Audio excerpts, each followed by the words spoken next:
કેમ છો મિત્રો? મજામાં? ગઈ વખતે આપણે ડાયફિનાઇલનું અવકાશીય બંધારણ વિશે ચર્ચા કરી હતી. ડાયફિનાઇલમાં જુદા જુદા વૈજ્ઞાનિકોએ જુદા જુદા કન્સેપ્ટ આપી અને કોઈએ કહ્યું કે રેખીય સ્ટ્રક્ચર છે, કોઈએ કહ્યું કે પતંગિયા આકારનું સ્ટ્રક્ચર છે. આ બધા વચ્ચે કેટલાક વૈજ્ઞાનિકોએ એવા પુરાવાઓ શોધ્યા અને પુરાવાઓ શોધી અને કોઈએ પુરવાર કરેલું પતંગિયા આકારનું બંધારણ કેન્સલ કરાવીને વળી પાછું રેખીય બંધારણ ઉપર બધાની સહમતિ થઈ ગઈ. બરાબર છે? એટલે એ બધી ચર્ચા આપણે અગાઉ કરી ચૂક્યા હતા અને એ રીતે એના મુખ્ય જે કારણો હતા કે ઇમાઇડ જે બનતો હતો એ સ્થાયી નહોતો, કોઈ ઇમાઇડ અસ્થાયી હતો, તો કોઈ સ્થાયી હતો. તો આ બધા જાત જાતના બધા પુરાવા બધાએ આપ્યા. એના આધારે આપણે પુરવાર કરી શક્યા છેલ્લે કે ડાયફિનાઇલ સંયોજન એ ખૂબ સ્થાયી સંયોજન છે. રેઝોનન્સ દ્વારા એ ખૂબ જ સ્થિરતા પ્રાપ્ત કરે છે અને એ સ્થિરતા પ્રાપ્ત કરતો હોવાથી એ રેખીય જ હોવો જોઈએ. એ કન્સેપ્ટ પહેલાં હતો, પછી વળી કેટલાક વૈજ્ઞાનિકોએ રદ કરાવ્યો, ફરી પાછો એનો એ જ કન્સેપ્ટ પુરવાર કરવામાં આવ્યો અને એ પુરવાર કર્યા બાદ આપણે ફાઇનલ એ સ્ટેજ ઉપર આવી ચૂક્યા છીએ કે ડાયફિનાઇલનું બંધારણ એ કમ્પ્લીટલી 100% રેખીય સ્વરૂપ ધરાવે છે. 100% રેખીય અથવા તો અક્ષીય, અંગ્રેજીમાં એને લિનિયર સ્ટ્રક્ચર તરીકે ઓળખીએ છીએ. ક્લિયર? તો અહીં સુધી આપણે વાત થઈ હતી અને હવે આપણે આવા ડાયફિનાઇલ સંયોજનો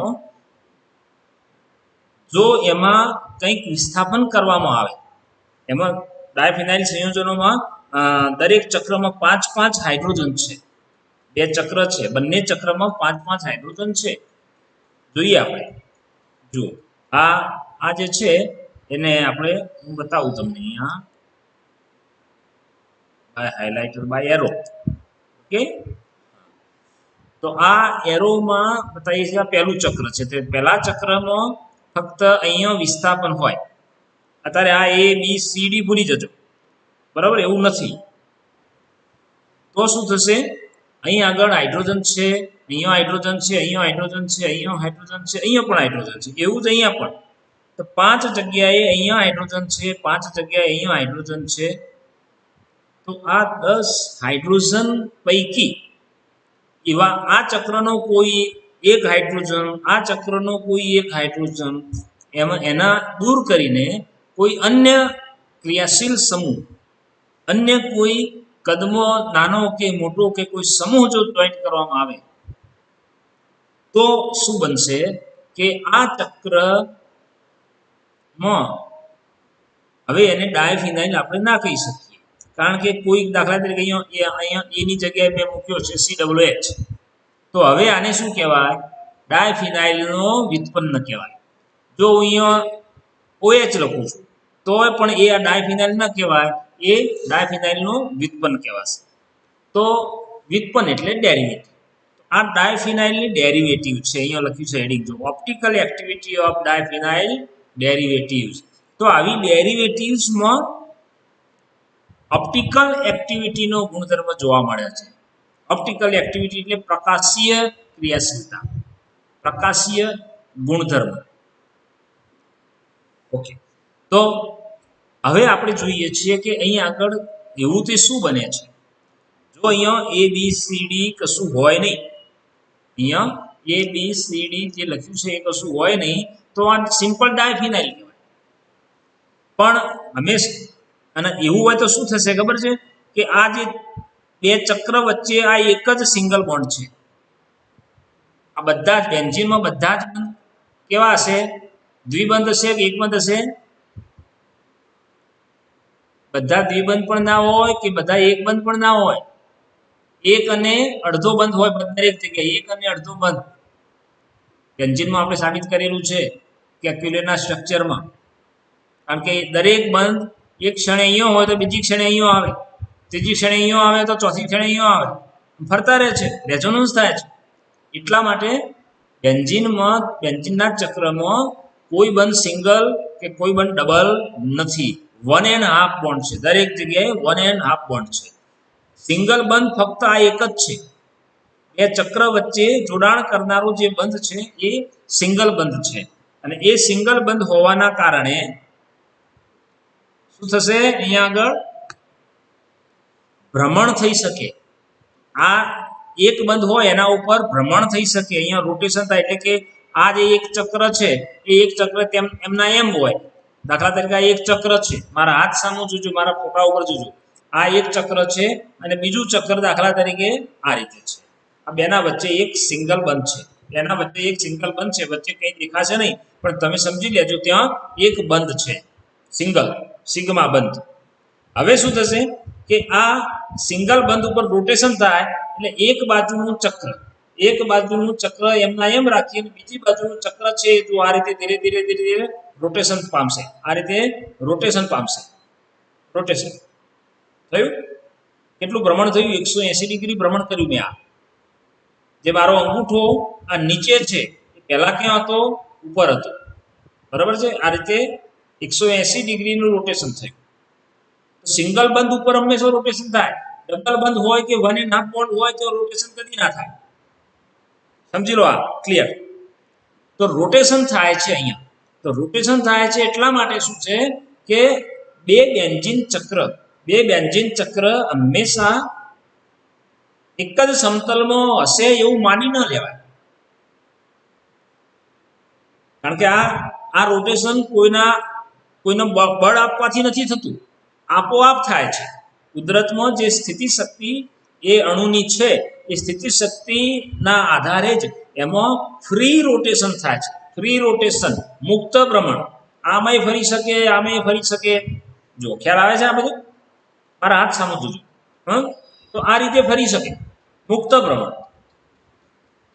એવું નહીં કે આને જ ફરવાનું છે, આ એમને હોય તો આ ફરે. બંને એક સાથે પણ ફરી શકે, પણ રોટેશન થાય. ક્લિયર? તો જ્યારે આવું સિંગલ બંધના કારણે બે ફિનાઇલ ચક્ર વચ્ચે જો રોટેશન થતું હોય તો બેન્ઝીન ચક્ર હંમેશા બિનસમતલીય બને છે. બંને બેન્ઝીન ચક્રો એકબીજાની સાપેક્ષમાં બિનસમતલીયતા ધારણ કરે છે. જો બિનસમતલીયતા ધારણ કરે તો રેઝોનન્સ ઘટી જાય. આગળ જ આપણે વાત કરી હતી કે ડાયફિનાઇલ સંયોજન વધુ સ્થાયી છે. કેમ વધુ સ્થાયી છે? કારણ કે એ રેઝોનન્સ અનુભવે છે, માટે સ્થાયી છે. તો સમતલીયતા જોખમાય તો રેઝોનન્સ ત્યાંથી અટકી જશે. અર્થાત આ બેન્ઝીનનું રેઝોનન્સ આ બેન્ઝીનમાં જ થાય, આ બેન્ઝીનનું રેઝોનન્સ આ બેન્ઝીનમાં જ થાય. પેલું તો શું થતું હતું? આમાંથી ઇલેક્ટ્રોન આમ થઈને આમાં આવે, આના ઇલેક્ટ્રોન આમ થઈને આમાં આવે. રેઝોનન્સ વધારે સ્પ્રેડ થતું હતું, વધારે વિસ્તરતું હતું. અને જેમ રેઝોનન્સ વધારે વિસ્તરે તેમ રેઝોનેટિંગ સ્ટ્રક્ચરની સંખ્યા વધે. રેઝોનેટિંગ સ્ટ્રક્ચરની સંખ્યા વધે તો સ્થિરતા વધે. તો આવી રીતે ડાયફિનાઇલ સ્થિરતા વધારે છે. પણ અહીં આગળ જો બેન્ઝીનના બે ઓર્થો સ્થાન, એક આ ઉપરનું A વાળું, બીજું આ B વાળું, આ બે ઓર્થો સ્થાન છે આ બેન્ઝીન ચક્રના. એવું જ બીજું બેન્ઝીન ચક્ર છે, એના પણ બે ઓર્થો સ્થાન જો C અને D બતાવ્યા છે. તો આ 4 ઓર્થો સ્થાન, બે બેન્ઝીન ચક્રોના કુલ 4 ઓર્થો સ્થાન એ એકબીજાથી વધારે નજીક છે. જો A અને C વધારે નજીક છે, B અને D વધારે નજીક છે. સમજો, આખા આ ટોપિકમાં આ વસ્તુ જ મેન સમજવાની છે. અહીંયા ધ્યાન આપજો. ક્લિયર? તો A અને C બંને વધારે નજીક છે. અહીંયા આગળ જો હાઇડ્રોજન હોય ને અહીંયા પણ હાઇડ્રોજન હોય એટલે કે આ સંયોજન ડાયફિનાઇલ છે, વ્યુત્પન્ન નથી. વ્યુત્પન્ન હોય તો હાઇડ્રોજન સિવાય બીજું કંઈક આવી ગયું છે વિસ્થાપન કરીને. પણ સમજી લો કે આ ડાયફિનાઇલ છે તો અહીંયા સમજી લો કે હાઇડ્રોજન છે, અહીંયા પણ હાઇડ્રોજન છે, અહીંયા પણ હાઇડ્રોજન છે, અહીંયા હાઇડ્રોજન છે. તો હાઇડ્રોજનનું કદ કેવું હોય? નાનું. હાઇડ્રોજનનું કદ હંમેશા નાનામાં નાનો પરમાણુ જેનું કદ નાનામાં નાનું છે. તો આ બે વચ્ચે કોઈ પણ પ્રકારની વાન ડર વાલ્સ અવરોધની પ્રક્રિયા નહીં થાય. વાન્ડરવાલ્સ રિપલ્શન નહીં થાય. કારણ શું છે? નિયમ શું છે આમાં કે આ એક પરમાણુની વાન્ડરવાલ્સ ત્રિજ્યા આ બીજા પરમાણુની વાન્ડરવાલ્સ ત્રિજ્યા બંનેનો સરવાળો જેટલો થાય એના કરતાં આ બંને પરમાણુઓ વધારે દૂર આવેલા હોય તો બંને વચ્ચે વાન્ડરવાલ્સ રિપલ્શન થવાની કોઈ શક્યતા નથી. પરંતુ જો આ બંનેની વાન્ડરવાલ્સ ત્રિજ્યાની સરવાળા કરતાં ઓછા અંતરે આ બે પરમાણુઓ હોય તો સ્વાભાવિક છે કે બંને વચ્ચે 100% વાન્ડરવાલ્સ રિપલ્શન થઈ શકે, અવરોધ થશે, ઇન્ટરેક્શન થશે, જેથી કરીને શું થાય? સ્થિતિ થોડીક ગરમ થાય, અર્થાત શક્તિ વધે, એનર્જી વધે છે. અને એનર્જી વધે તો શું થાય? આ અણુની સ્થિરતા ઘટે, આ અણુની સ્થિરતા ઘટે. એવું અહીંયા પણ થાય. હાઇડ્રોજનના બદલામાં જો બીજા કોઈ સમૂહો હોય તો એનું કદ મોટું હશે હાઇડ્રોજન કરતો, સ્વાભાવિક છે. હાઇડ્રોજન કરતો દાખલા ક્લોરીન હોય તો ક્લોરીનનું કદ મોટું છે, CH3 હોય તો CH3 નું કદ મોટું છે, COOH હોય તો એનું કદ મોટું છે, NH2 હોય તો એનું કદ મોટું છે. તો આવા મોટા કદવાળા સમૂહો જો આ બે જગ્યાએ આવે તો એ બંનેની વાન્ડરવાલ્સ ત્રિજ્યા વધારે હોય, આની પણ વાન્ડરવાલ્સ ત્રિજ્યા વધારે હોય તો આ બંનેનો સરવાળો જેટલો થાય એના કરતાં બંને ઓછા અંતરે ગોઠવાયેલા છે, એટલે કે એમની વચ્ચે વાન્ડરવાલ્સ રિપલ્શન થાય જ. આવું અહીંયા પણ બની શકે. આવું જ્યારે થાય ત્યારે શું પરિસ્થિતિ થશે ખબર છે તમને? કે આ બે અણુઓ વચ્ચે જ્યારે અવરોધ થાય, દાખલા તરીકે આ મારા બે અંગૂઠા છે, તમે જો દેખાતું હોય તો જોઈ લેજો, બરાબર છે? આ બે અંગૂઠા જે છે એ મારા બે ઓર્થો સ્થાન છે, સમજી લો. એના બે વચ્ચે શું થાય છે? અપાકર્ષણ થાય છે, કારણ કે એ અંગૂઠા ઉપર જે સમૂહો છે એ સમૂહો મોટા કદવાળા છે. મોટા કદવાળા હોય તો શું થાય કે એકબીજા સાથે શું કરશે? એકબીજાથી દૂર જવાની કોશિશ કરશે. હવે દૂર જવા માટે આ સી છે પરમાણુ, એ અહીંથી આમ દૂર જાય, મતલબ આ બંધ અને આ બે બંધ વચ્ચેનો જે આ ખૂણો છે એ ખૂણો નાનો થાય તો આ દૂર જઈ શકે. એમ આ બંધ અને આ બંધ વચ્ચેનો જે આ ખૂણો છે એ ખૂણો નાનો થાય તો આ એ સમૂહ આ બાજુ જઈ શકે, તો એ અને સી એકબીજાથી દૂર જઈ શકે છે. આપણો વિચાર છે કે આવું થાય તો એકબીજાથી દૂર જઈ શકે, અને દૂર જાય તો વાન્ડરવાલ્સ રિપલ્શન ઘટી જાય, અર્થાત અવરોધ ન થાય. પરંતુ આવું થઈ શકતું નથી. કારણ શું છે? કે આ જે એંગલ જે છે એ એંગલ તો સંકરણના કારણે નિયત હોય છે. બેન્ઝીનનો આ કાર્બન છે sp2 સંકરણ ધરાવે છે, અને sp2 સંકરણનો ખૂણો નિયત કેટલો હોય? 120 ડિગ્રી. તો આ એંગલ 120 ડિગ્રી જ હોય, અને 120 ડિગ્રીથી તમે નાનો કરવા જાઓ તો વળી પાછો બીજો પ્રોબ્લેમ થાય, કોણીય વિકૃતિ ઉત્પન્ન થાય. કોણીય વિકૃતિ ઉત્પન્ન થાય તો શું થાય? પાછી એનર્જી વધે, એટલે એ શક્ય નથી.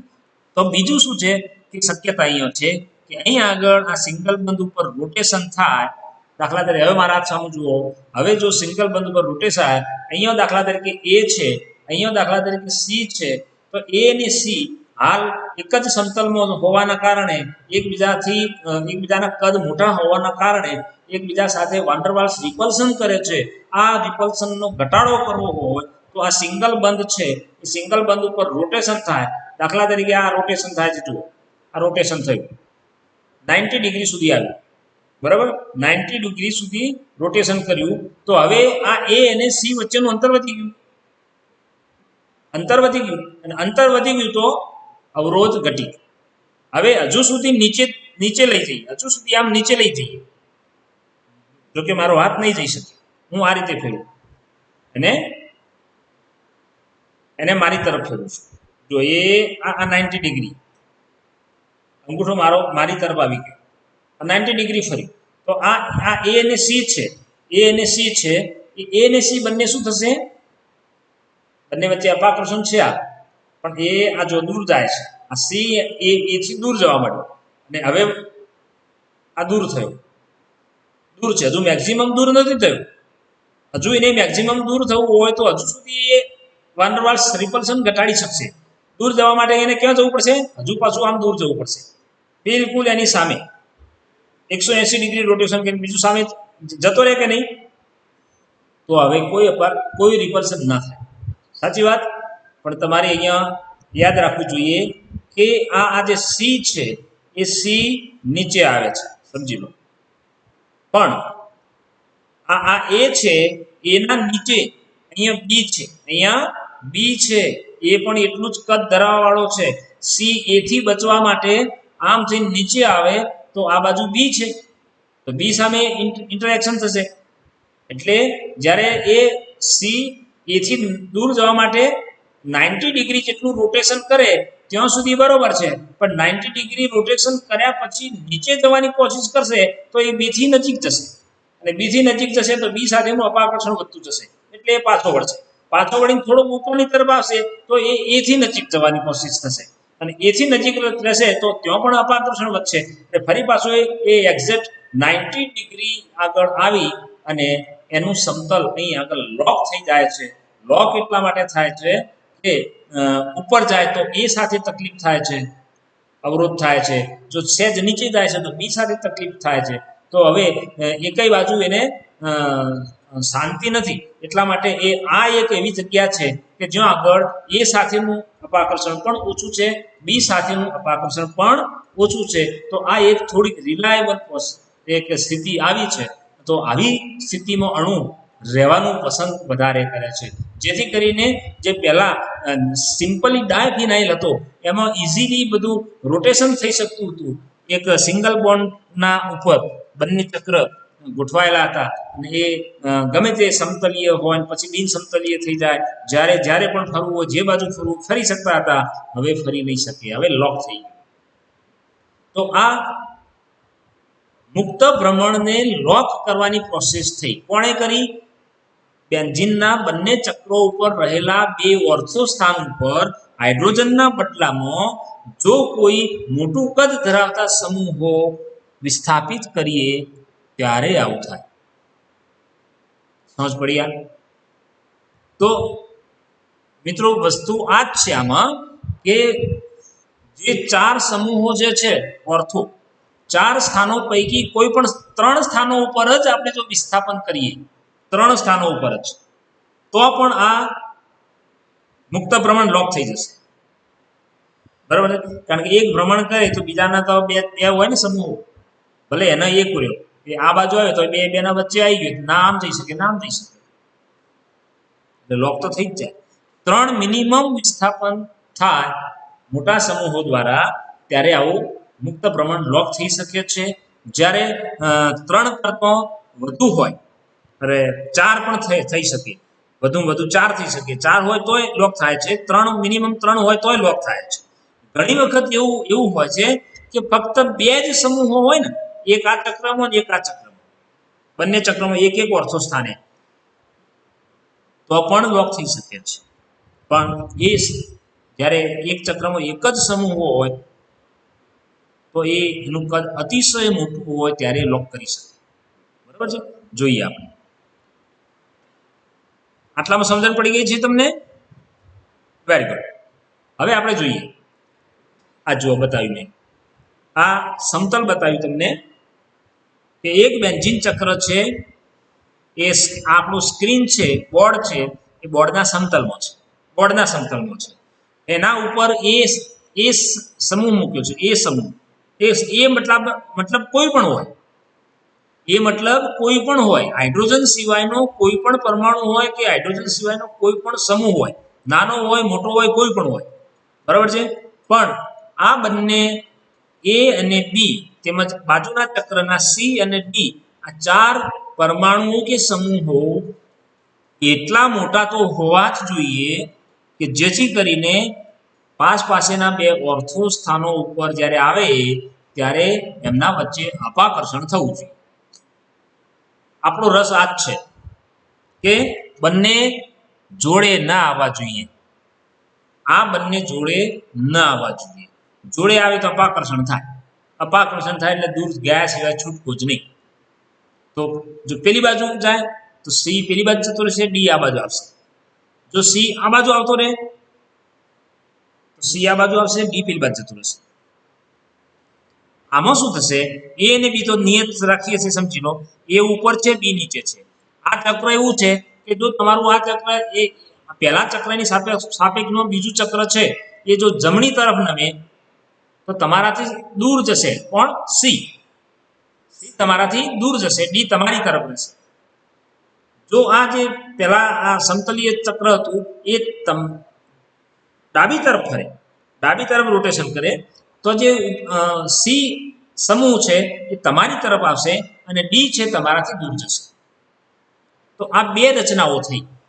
બે રચનાઓ જુદી કહેવાય. હવે અવકાશી રીતે આ બંને રચનાઓ જુદી કહેવાય અને એ બંને રચનાઓને આપણે આ રીતે દર્શાવીએ છીએ. જોઈ લો. અહીંયા પહેલું સૂત્ર છે, અહીંયા બતાવો એરોથી. યસ, એરોથી આપણે બતાવીએ છીએ. તો આ એ ઉપર છે, બી નીચે છે. આ ચક્રમાં ઉપર નીચે નથી. આ બેક સાઈડમાં છે સી, આ ફ્રન્ટ સાઈડમાં એટલે કે આપણી તરફ છે બી. હવે આ જે સૂત્ર છે આ સૂત્રનું વસ્તુ પ્રતિબિંબ સમઘટક બને છે. કેમ? વસ્તુ પ્રતિબિંબ સમઘટક કોનો હોય?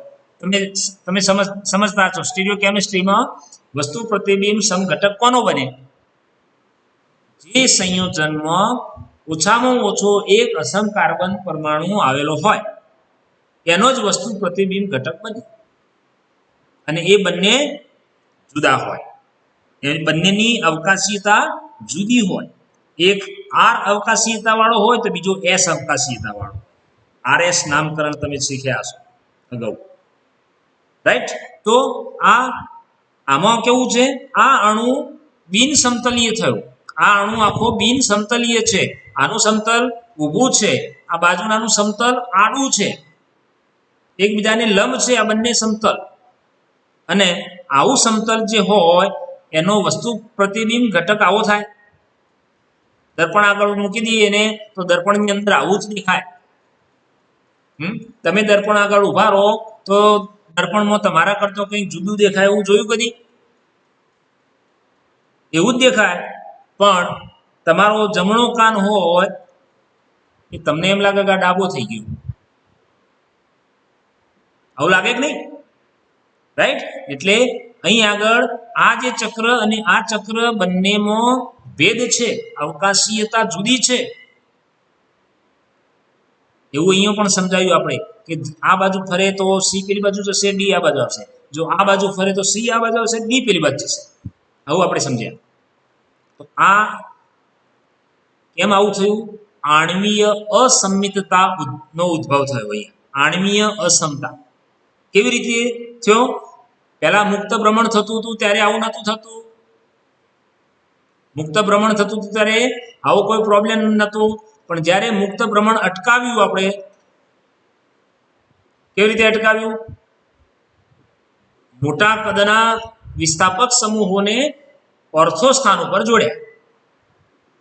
એટલે અવકાશીય અવરોધ થવા મળ્યો બંને વચ્ચે, પાસેના બે ઓર્થો સ્થાન વચ્ચે. અને એ અવરોધ દૂર કરવા માટે અથવા તો અવરોધ મિનિમાઇઝ કરવા માટે એ પરમાણુ કે સમૂહો એકબીજાથી દૂર જવાની કોશિશ કરવાના રૂપે એ સિગ્મા બંધના અહીંયા જે રોટેશન થાય છે એ રોટેશનની મદદ લઈ અને એકબીજાથી દૂર જવામાં સક્સેસ થાય છે. પરંતુ એ સક્સેસ થવાની પાછળ એમને અણુની સ્થિરતામાં થોડો વધારો કર્યો ચોક્કસ, પણ આણ્વીય અસમતાનો ઉદ્ભવ થયો. અહીંયા જેવું સમતલ છે એવું સમતલ અહીંયા નથી. અહીંયા દાખલા તરીકે આ બાજુ નમી જાય તો સી પેલી બાજુ જશે, આ બાજુ નમી જાય તો સી આ બાજુ આવશે. તો એ જુદા જુદા સમઘટકો થયા. અને જુદા જુદા સમઘટકોને અહીંયા બે રીતે આપણે દર્શાવ્યા છે. જે બંને સમઘટકો એકબીજાના વસ્તુ પ્રતિબિંબ છે. આ સમઘટકને અહીંથી ઉઠાવી અને સીધો જ અહીંયા મૂકીએ આના ઉપર તો completely exact face to face આવી જશે કે નહીં આવે? તમે વિચાર કરો. સમજ પડ્યા? હું અહીંથી એક સમઘટકને ઉઠાવું છું અને એમ ઉઠાઈ અને હું અહીં આગળ મૂકું જે પહેલા સમઘટક ઉપર. તો દાખલા તરીકે એ સમઘટક પર એ સમઘટક આનો આવશે, આમ નામ ઉઠાઈને અહીંયા મૂકીએ તો આને તમારે 180 ડિગ્રી સુધી રોટેશન કરવાની છૂટ, તમારે 60 ડિગ્રી ફેરવો, 90 ડિગ્રી ફેરવો, 220 ડિગ્રી ફેરવો, જેટલું ફેરવો એટલું ફેરવો, પણ ફેરવ્યા બાદ તમે આના ઉપર મૂકો.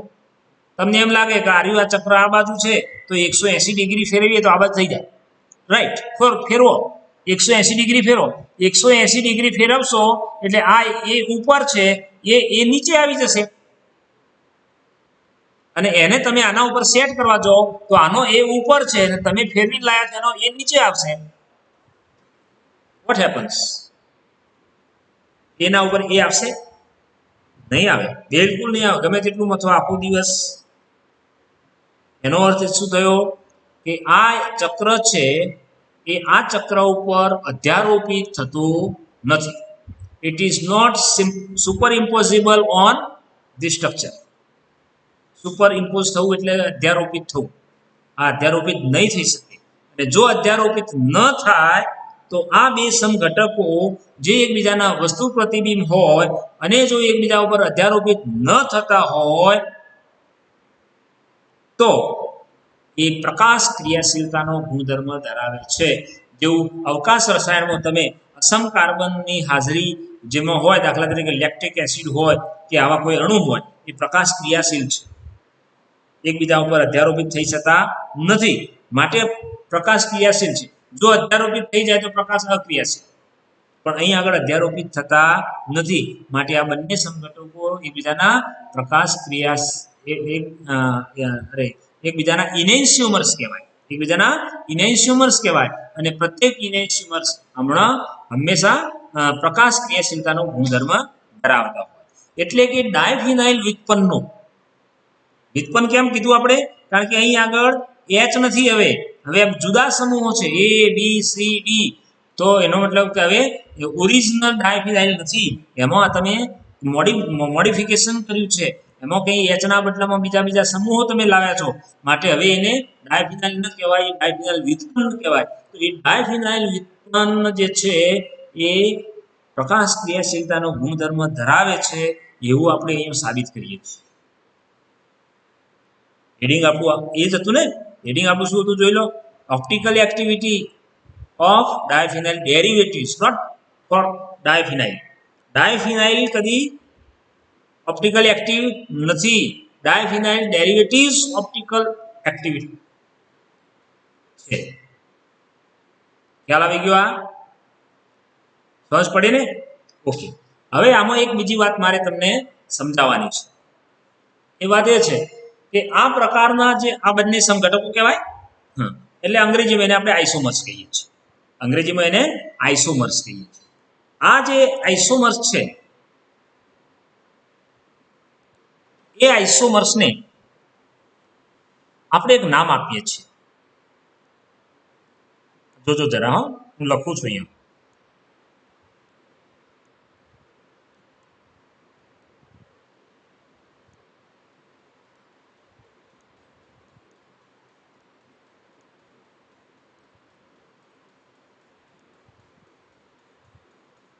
આને એટ્રોપ આઇસોમર કહેવામાં આવે છે. કેવા? એટ્રોપ આઇસોમર્સ કહેવામાં આવે છે. નવો શબ્દ છે તમારા માટે, પણ ક્યાંક ખૂબ કામમાં આવશે. જેમ કે હમણાં તમારી એક્ઝામ લેવાની છે ને ઓનલાઈન MCQs, એમાં આવા પ્રશ્નો આવી શકે છે. આ એટ્રોપ આઇસોમેરિઝમનું ઉદાહરણ છે, એટ્રોપ આઇસોમેરિઝમનું આ ઉદાહરણ છે. આ ક્યાંક નોંધ કરી રાખજો તમે નોટમાં. શું કહેવાય એટ્રોપ, કોને કહેવાય એ જરા તમને વ્યાખ્યા સહિત કહી દઉં, સમજજો. જે સંયોજનોમાં અસમ કાર્બનની ગેરહાજરી હોય છતાં પણ જો એમાં થતું મુક્ત ભ્રમણ અટકાવીને આણ્વીય અસંમિતતા ઉદ્ભવતી હોય,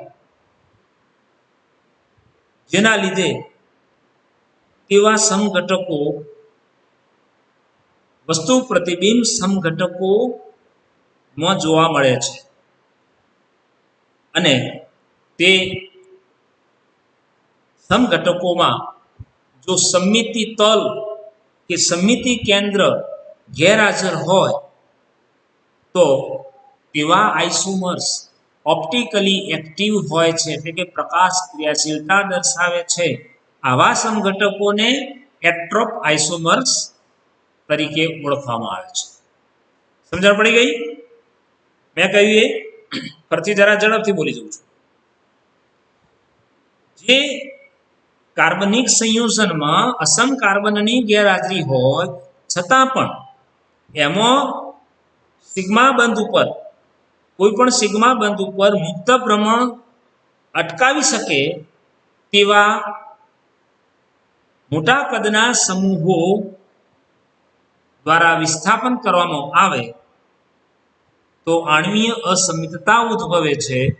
આ આણ્વીય અસમિતતા ઉદ્ભવવાથી એના બે વસ્તુ પ્રતિબિંબ સમઘટકો પ્રાપ્ત થાય છે જે એકબીજા ઉપર જો અધ્યારોપિત ન થતા હોય, એટલે કે જો તેમાં સમમિતિ કેન્દ્ર કે સમમિતિ તલ હાજર ન હોય તો તેઓ પ્રકાશ ક્રિયાશીલતા દર્શાવે છે. આવા સમઘટકોને એટ્રોપ આઇસોમર્સ તરીકે ઓળખવામાં આવે છે. ક્લિયર? ઓકે. તો હવે આમાંથી આપણે આગળ જઈએ છીએ. અહીં આગળ ઉદાહરણ આપ્યું છે. પહેલા ચક્રમાં બે વર્ષો સ્થાન ઉપર એક COH મૂક્યો છે કે NO2 મૂક્યો છે.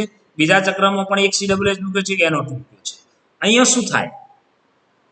અહીંયા શું થાય છે જોઈએ કે આ બે એક જ ચક્રના બે સમૂહો છે, COH અને NO2. અહીંયા આગળ વચ્ચેથી દાખલા તરીકે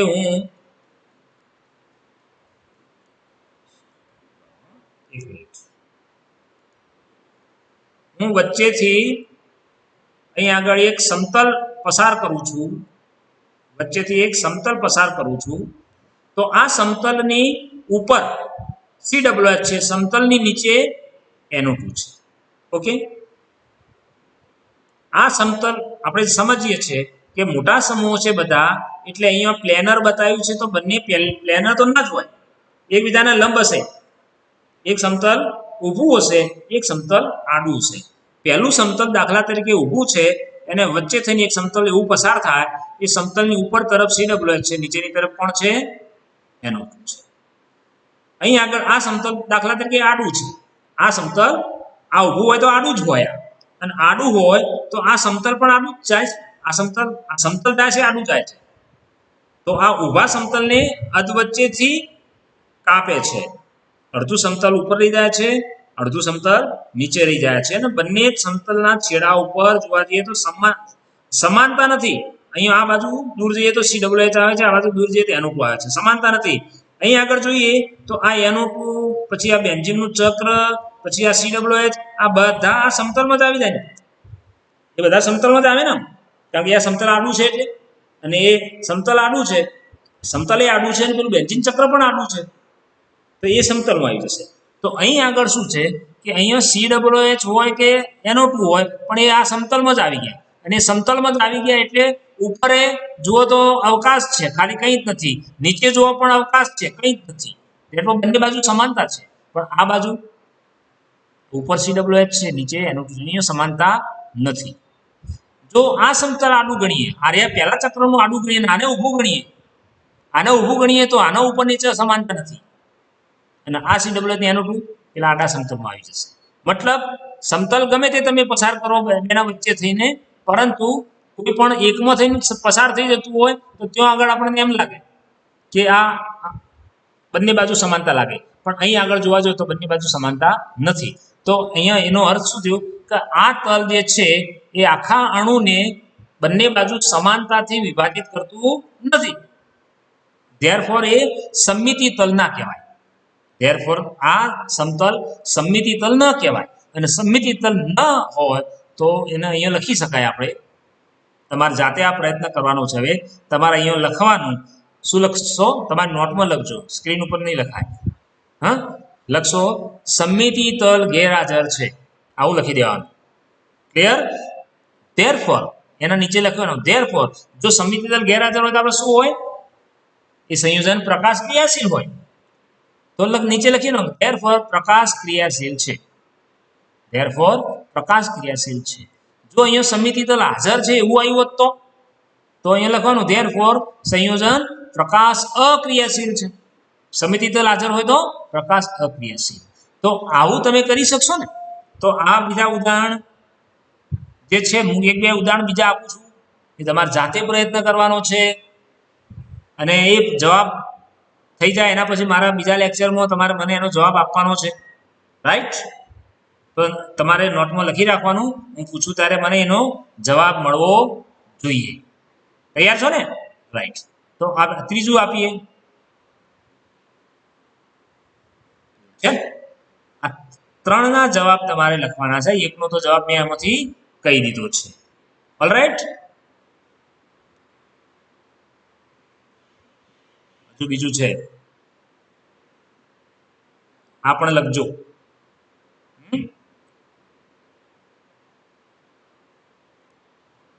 ઘણા ઉદાહરણ છે આ લખી દેવાના અને એના જવાબ દરેકે લખવાના છે એના જવાબ દરેકે લખવાના છે જોઈ લો છે ને હજુ હશે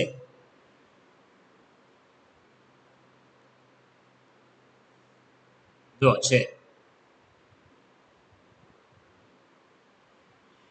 આર્યો ના લખતા આનું તમે ના લખતા એનું પછી તમને સમજાવીશ બરાબર છે આપણે અહીં સુધી વાત પૂરી કરીએ છીએ આ એક પેજનું એ થોડુંક એક્સ્ટ્રા સમજાવવાનું છે સમય થોડો થઈ ગયો છે આપણો એટલા માટે હું અહીંયા મારું લેક્ચર પૂરું કરું છું તમે ધ્યાનથી આ સાંભળ્યું છે અને સમજવાની કોશિશ કરી હશે તમે કેટલું સમજ્યા છો કેટલું નથી સમજ્યા એ તમે મને જવાબ આપશો એના ઉપરથી ખબર પડશે નેક્સ્ટ ટાઈમ હું તમને પૂછીશ બરાબર છે તો ઓકે હું આજની વાત મારી અહીં આગળ પૂરી કરું છું થેન્ક યુ